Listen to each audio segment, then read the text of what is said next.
Hello friends, माझं नाव अश्विनी आहे। आज माझ्या मुलाला खूप एवढा खोकला होता ना, अक्षरशः तो रात्री 11:30 ते 12:30पर्यंत कंटिन्युअसली खोकत होता।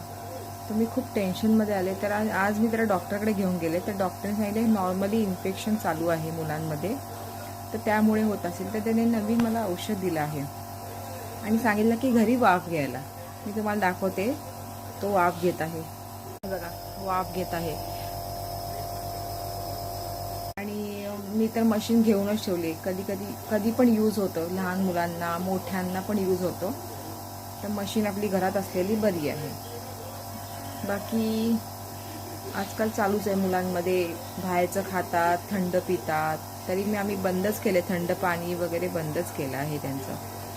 ठीक आहे, मी ना ब्लॉग बनवायचा प्रयत्न करते, पण तुम्ही सांगा मला मी बरोबर करते की नाही, की मला जमतंय की नाही जमतंय, काय त्यात ॲड करावं लागेल वगैरे वगैरे वगैरे।